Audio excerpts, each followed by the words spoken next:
I think every heart should be broken at least once. My first encounter with heartbreak was on a public train in Chicago. I was on the Brown line coming home from school with my boyfriend at the time, sitting in the love seat equivalent on a train, looking out the window. And then he said, I think we should break up. Or, I don't really think this is working. Yeah, I don't think this is really working. And then he sat there in silence, awkwardly at 14, while I cried publicly on a commuter train.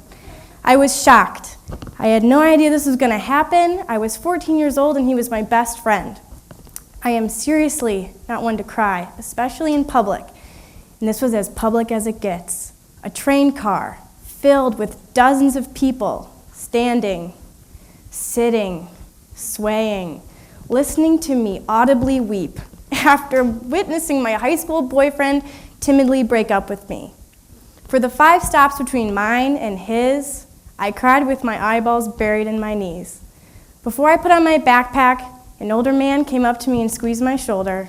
I walked off the train platform and called my mom sniffling.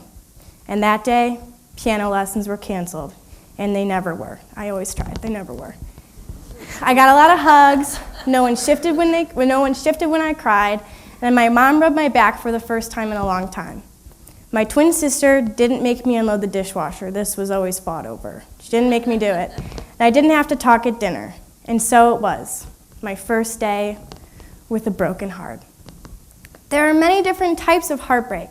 Heartbreak that comes from loss, betrayal, trauma, but I'm not focusing on those.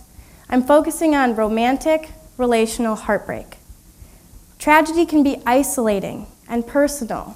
Another person's, yeah, I can totally relate, causes a stinging annoyance as you wonder why someone would try to relate to something that is so personal to you when it's not about them. I'm not shrinking heartbreak, but I'm acknowledging that it can allow for prolific solidarity. I can relate from a mended heart to a broken one. That causes more comfort than it does annoy. That, I can relate, leads to a friend staying in with you, asking key questions like, how are you doing, or letting you cry without shifting or hushing. I ask you to recall your first encounter with heartbreak. These moments, that's not as important as the days, months, years that follow. Moments like that, they're not hard to forget. Even after bitterness fades, hearts mend. Oftentimes, people encourage others to let go of sadder emotional times, but I encourage you to keep them safe in a toolbox for future use. Giving memories like these a place allows your I can relate to a heartbroken friend be colored with pain and authenticity and comfort. I like to imagine everyone's life like a quilt. Each experience with its own square and its own place. But when someone breaks up with you, it feels like your whole quilt is one sad, soggy, huge, heartbroken square. But that's temporary. Part of the wonder of a broken but eventually mended heart is experiencing the sensation of your quilt mending itself, getting a new, appropriately sized, heartbroken square with its own place. That quilt piece shrinks itself, passively with time, you don't even notice it, and actively through self-reflection and interpersonal care. Naturally, memories of that person who rejected you, they're not sad dark blue, but instead a neutral gray. And this pattern applies to other, more devastating losses, and if life guarantees one thing, it's that there will be other, more devastating losses. And so, it's essential to not shy away from making meaning and feeling your own sadness. Tragedy can be isolating. The heartbreak teaches you it doesn't have to be. When someone breaks up with you, it feels like your quilt is ripped off. Not only you, but you with a nicely made bed on a freezing cold morning. Relationships have a unique dynamic that can transform a heartbreak into a personal attack that often manifests itself into self-loathing. We've heard it before, we've thought it ourselves.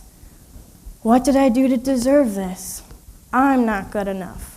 And so it continues on this dangerous path of malicious self-doubt. But the worthiness of heartbreak and being broken up with is that you learn that you are capable of pulling yourself out of that harmful state. When someone breaks up with you, it feels like a criticism on your quality as a person, and that's personal.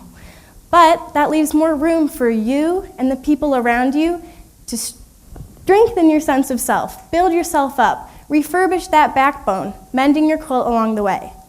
In the face of heartbreak, you learn to discern your needs and others' demands. You can disappoint another to be true to yourself. You prove your own worth in spite of the person who said you weren't worthwhile for reasons X, Y, and Z. Heartbreak is something that can break boundaries and connect people, but it requires the severing of a relationship to do just that. That girl on the brown line crying about her first love. I don't recognize her, and my guess is that if you are far enough from your first heartbreak, you won't recognize that person either. I urge you to seize heartbreak as a rite of passage, as important as falling in love. Heartbreak makes songs sound differently, complicates movie plots, makes books resonate more. Life is bittersweet, not just heartbreak. I urge you to not just think that heartbreak will make you different, but instead that it will make you better. Thank you.